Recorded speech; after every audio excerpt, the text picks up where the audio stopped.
My parents got divorced when I was 10 years old. My mom was looking after us, working super hard. She used to have 3 jobs as a teacher. When I was 12, I said, well, I'm gonna bring some candies to my school and I'm gonna sell it. I realized that I was good in that. That was my very first sales experience. There's a battle in the market for relevance and attention. You need to show up in front of customers, or if you're a leader, in front of your teams in a very impactful way. You've often in keynotes talked about, for leaders, how we show up. Talk to me a little bit about that. I'm a strong believer that people join companies, and when they decide to leave, they are not leaving the company, they are leaving their leaders. We spend a lot of time at work. We need to make this environment pleasant and engaging and exciting. We're having sometimes some conversations about AI, and some customers too much focus on short-term cost reduction. Well, okay, it's fine. If there's an opportunity to do something that will make you more productive, it's fine. But this is not sustainable in the long term, because there's a lot of things that you talked about that really attracted my attention that I thought was really interesting in terms of the theme, but in terms of the underlying surface and what it means. And I thought I'd unpack that with you because it creates a little bit of scale in communication. Things like, you've often talked about how we show up and how we role modeling leadership as leaders, what it means to become an individual contributor again. You talked about passion. It's just not me. This was such a great way. Right. Just repeating. But you built on the themes, right? And then you also talked about passion versus purpose. Because this thing with Sachin really made me think, right? there's a battle in the market for relevance and attention. Nice. So you need to show up in front of customers, or if you are a leader, in front of your teams in a very impactful way. All right. So impact means that you can add value, that you have a point of view, that it's not like legacy, right? You're building something, and people will learn from you. If you are like a manager, just managing people at a very high level, what will really make you relevant and impact? All right, so this proximity to the field, to the deals, to the projects, to the people, I think that's what you make a big difference. Okay? So I think that's what Sanchez is trying to say. Just don't be comfortable with just by being managers. Right? So it says go there and do something. All customers will realize, for example, that you're not, the base is just not, in our business, when the customers realize that they know much more than us, we are in trouble.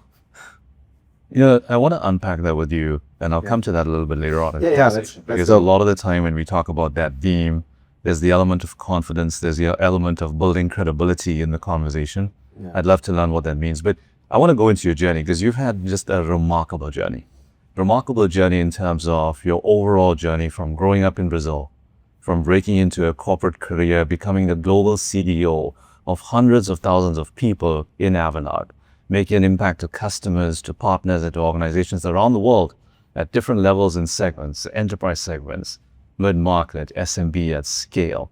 And then you make the decision to come over to Microsoft. And at Microsoft, you're the corporate vice president for the Americas, leading North America, leading Latin America, responsible for a very large organization that's impacting customers and partners. You've also been on a theme to enable a people-first approach around AI adoption, around AI enablement. And you said it right there now as well, around building confidence and credibility with a point of view with customers. But I want to spend this conversation with you, just talking through leadership and talking through you and your journey. But I'd love us to start with, who are you? Tell me about your background, some of the things that have shaped you to be where you are today and have the impact that you've had so far. Well, first of all, wonderful to be here with you. Thanks for inviting me. Rodrigo, I'm 50 years old. I turned 50 last December.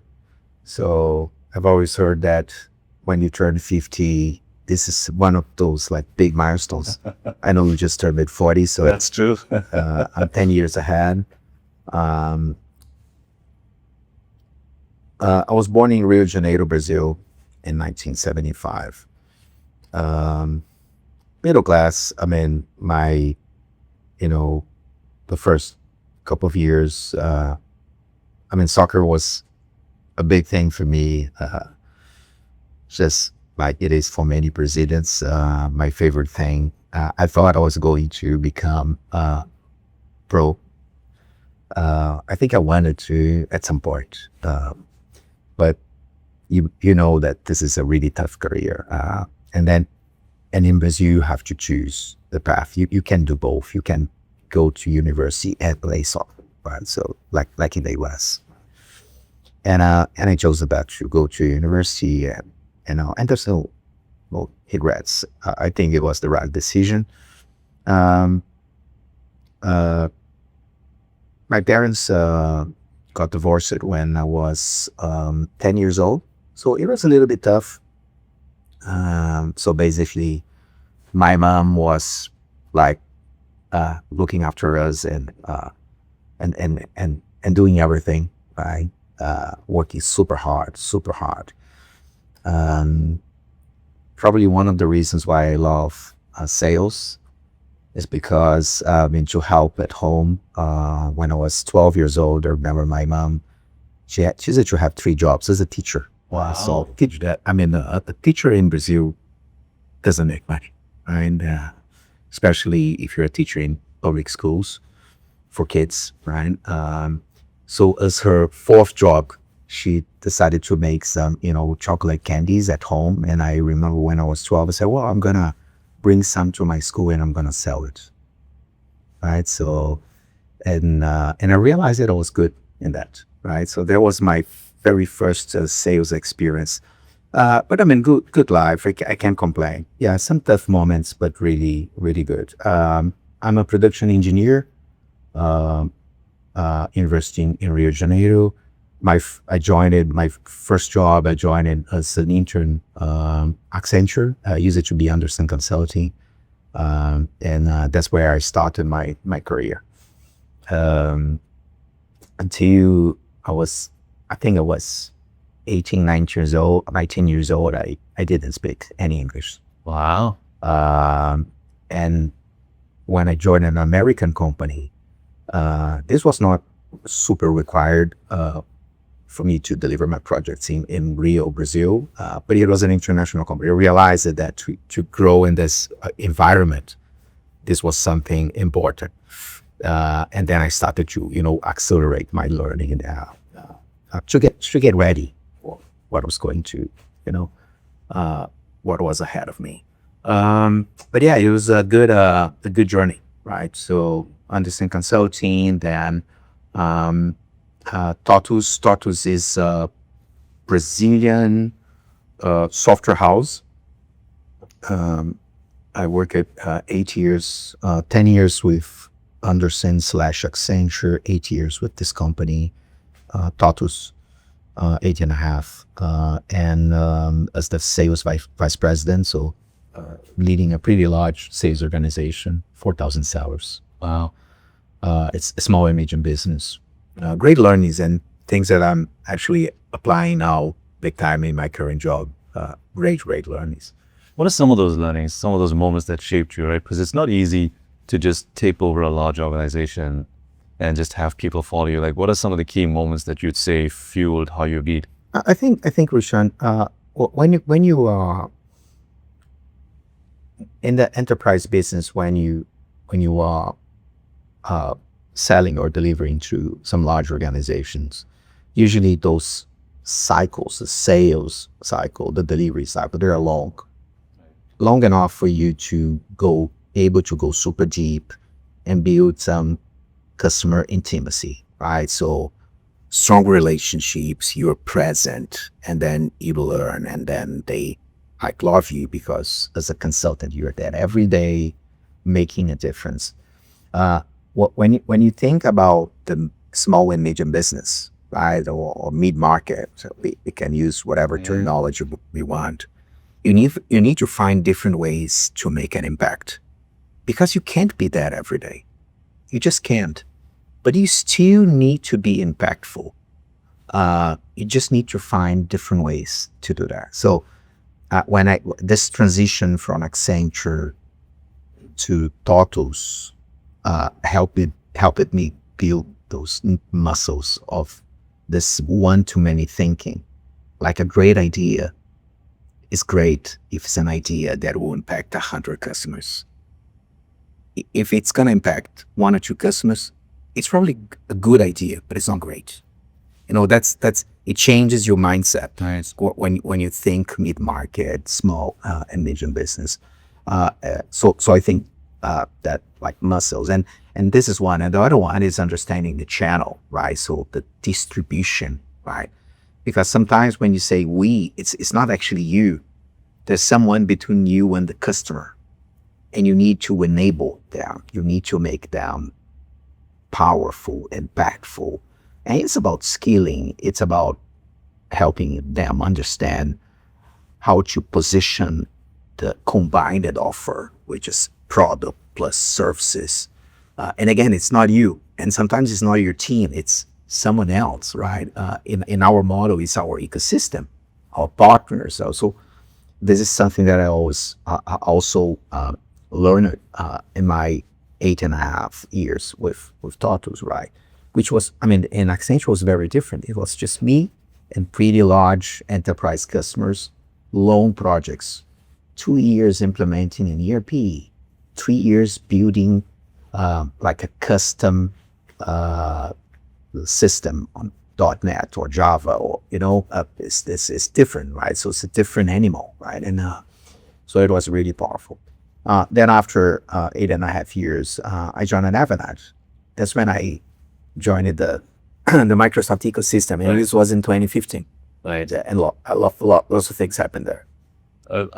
So I want to just talk about your journey a little bit before I go back into the whole customer and scale impact leadership approach that you talked about.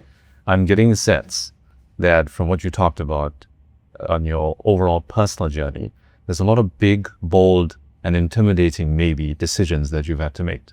Soccer, university, Accenture, Totus, Avanade, global CEO, Microsoft. A lot of big, bold decisions. So I'm curious, where does that courage and that boldness come from? And also, are some of these decisions, or have they been intimidating to you? And how do you navigate through that? This is indeed something that makes me reflect a lot. Also, when I think about Rodrigo as a leader and coaching people in a different career stage, what would be my advice? A few things. So first, some decisions, they were not obvious. They were, I would say, like bold, Right. but not obvious. Honestly, I like things that are not obvious, right? If you think about the ROI of the decisions that you make, usually, decisions that are not obvious will have greater impact than average. So I like to take some paths that are sometimes. How much of that, though, comes from your creativity versus your ability to believe in yourself, in your confidence? This is definitely one. Yeah. Self-confidence is definitely a big topic for me. And look, this is something that we all need to build, and we need to find the best way to do that.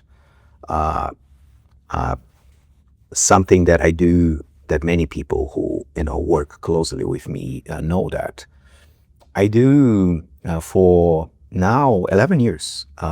Every week, I have a therapist. So it's a weekly therapy session.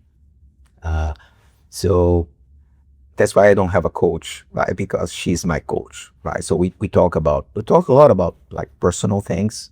She knows everything about me. So imagine, for 11 years, someone, talking to you every week, right? But we talk a lot about business and about my journey, and So this is one. This is a moment that is like mental health that is absolutely powerful for me. And this has helped me to build this self-confidence. So that this is one element. The other one, I think, is my ability to read the environment and understand where I can maximize my impact. Because sometimes it's not that you don't like what you have, but when you ask a question, yeah, maybe you love what you have, but there are some other aspects that will limit your ability to make a huge impact. So this is an element that in some situations has helped me to make the decision. So the first non-obvious decision, the soccer versus university, was not very tough because the bar is so high. Okay. If you play soccer well, it means nothing in Brazil. Okay, welcome to this is 70% of the population of a 210 million country. People country, right? So this one was a lot more hard. Well, my mom made the decision on my behalf, but Of course. good for me, because it was the right thing to do. But the first unconventional decision was to leave a very successful international consulting, one of the most prestigious consulting companies in the world, which is Accenture, to join Brazilian software house. Well, there's a lot of great things that I could share about this, including the fact that you're like pre-IPO, and it was a pretty cool opportunity. But this one was not obvious. Took me a lot of time with people asking me, I mean, why are you doing that? Right? I just found that this was the first time I realized that the mid-market opportunity could be really powerful, and this company was very much focused on the mid-market and fast-growing. In our business, in our industry, you would agree with me, you want to be where growth is, because growth is everything. Right. Growth solves every problem. Right. Half of the ghosts disappear when you're growing the business. You can hire more talent, you can promote more people, you can keep investing in the business, right? So growth is everything, right?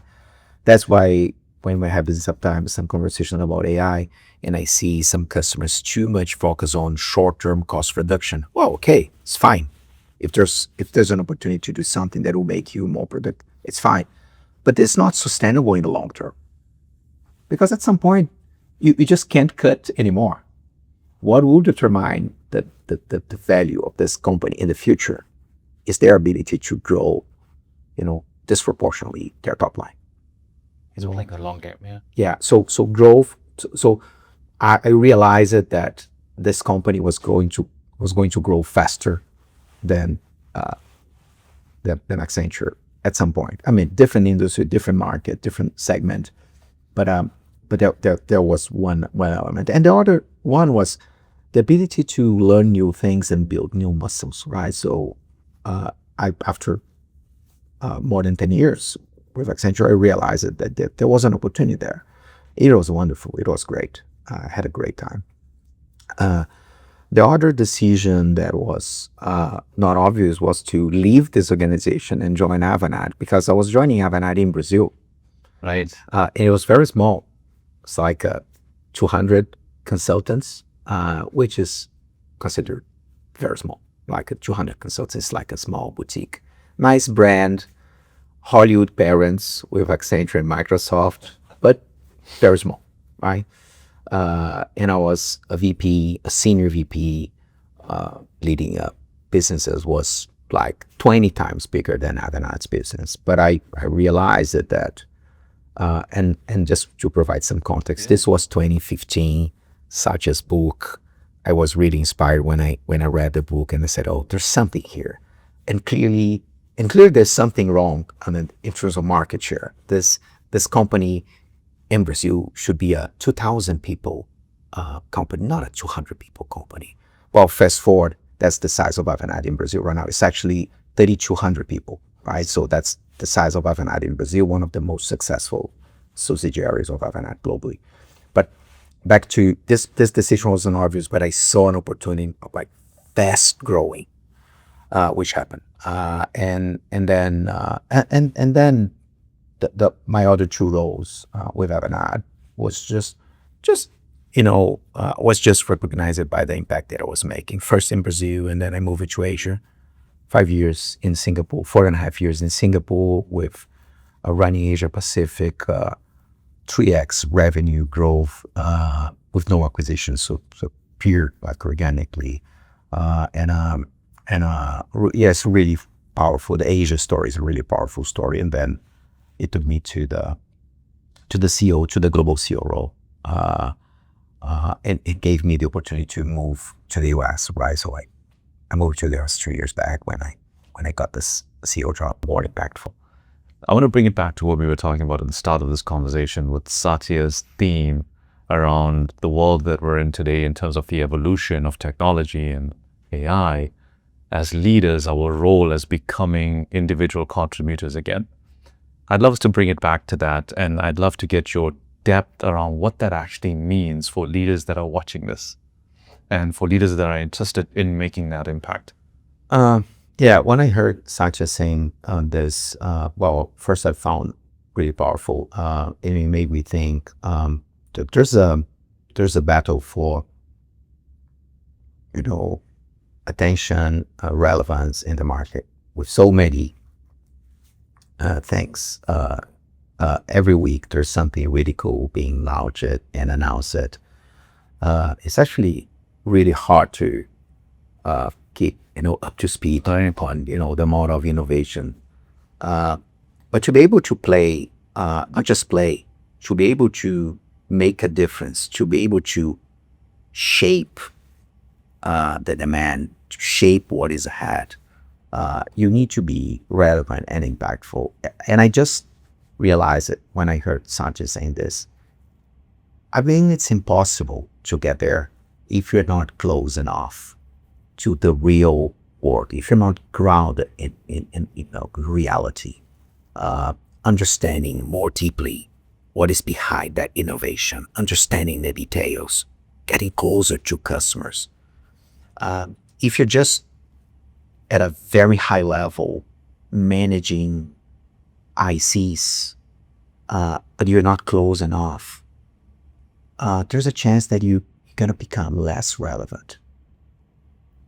You're just not knowledgeable enough. I mean, in front of customers, you won't be able to really add value personally. All right. So, and at some point, the customers will stop calling you. That's what happens to you. Because, if you become just an escalation point, it's not good enough, So that's how I read this. And this is something that inspires me. Now you've met with, and I think I have it here, but you met with a tremendous amount of customers just in the last 5 months. I'm thinking it's around a couple of hundred customers. Yeah, it's almost. I think I'm approaching 200 customers. Wow. Yeah, in 5 months, which is not a bad. It's just not that bad. Well, I made this a priority, right? So yes, we run an SME&C digital first scale partner-led business. It is true, and that's why I have not met 9,000 corporate customers.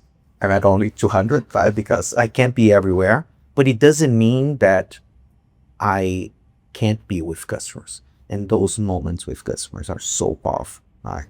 So now everyone at EC1, they know me. So I don't even need to show my badge anymore because I'm literally there. And so EC1, essentially for reference for anyone watching, is the EBC building. Yeah, exactly. The executive briefing. When we do our executive briefings, so I'm literally there every week. I mean, that's twice this week. And those moments are so important because that's when the customer says, "Look, Rodrigo, let me give you a feedback. You presented this thing. I love what you said about these 3 things. I don't understand what this 4th thing. me. I just don't understand. And then it's real, Richard. Saw us in our office with nice PowerPoints. This is a customer saying, I don't understand this, which is gold because it gives you the opportunity to say, thank you, right? So let me explain to you what we want to achieve here. What is behind this? What is behind this innovation? And why this thing can make a huge impact in your business.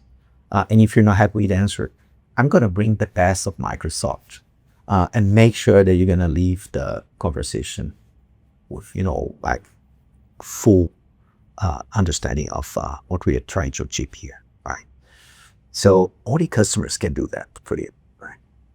But that also accelerates your learning for you to be even more productive with other customers that might have a similar experience. Well, that's the beauty, especially if you think about industry. Right? You need three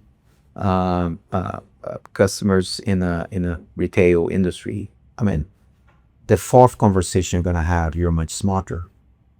You know what are the burning platforms? What are the pains and the things that they wanna get fixed? Um, uh, and then you get smarter, and then you connect the dots. You know how your platform can really make a difference in that specific industry. That true knowledge is power in terms of how you drive impact. I think customers keep us honest and grounded. Yeah. That's it. All right. So I value a lot my time with customers. This conversation has been nothing short of insightful, remarkable, and just inspiring overall. Just to listen to you, to listen to your journey, listen to your pragmatical, but also very empathetic way of how you operate as a leader. And so I want to say thank you so much. I'm going to conclude us with a couple of final questions because I want to be respectful of your time. And I'll tie it into this theme of learning and getting truths from customers as well. Is your style, in terms of how you communicate, more towards groundbreaking truths or more towards people-pleasing? Now, I think I might know the answer to this based on everything you've shared so far, but let me know what you think. People. Yeah. People, empathy, people, communication. Yeah, that's the only way for you to really accelerate, expand, impact. Screw people, right? So I have a touching 100 people business Right. now, right? So I used to run a team with, of 60,000 people before. It doesn't matter the size of the team, but if you get your team, your army, alignment and engaged and motivated and doing the right things, that's how you amplify impact, right? So people is at the center of it's how I think and how I operate. I'm always putting people at the center because they will be able to expand whatever I have in mind. To impact people, you got to also impact yourself, I imagine. To impact others, you got to show up for yourself, and you shared your personal journey around mental control, mental health, mental investment. How do you play the individual sport with yourself, but then also the team sport with others, with quality on both sides? Well, this is I think mental health is, to me, super critical.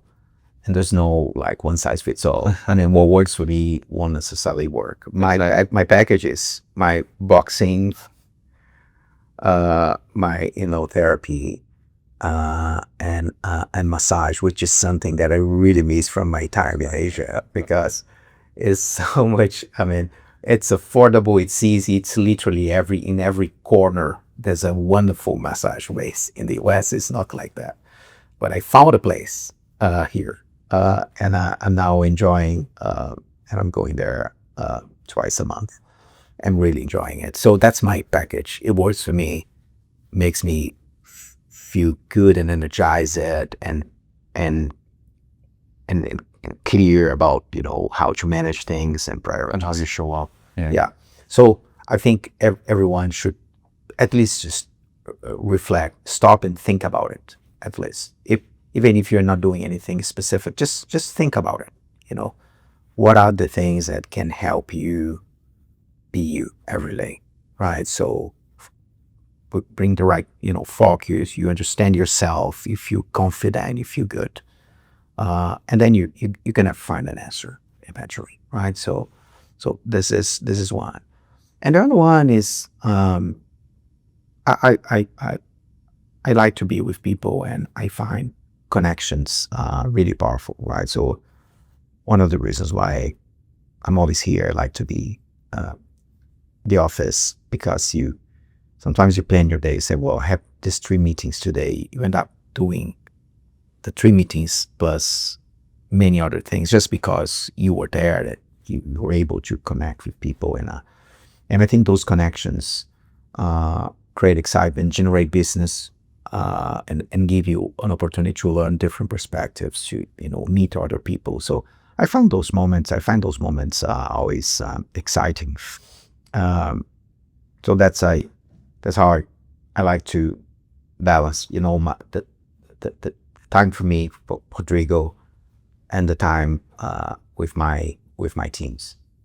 Last and final question for you as we close off. What's the impact that you want to leave behind when your career is over?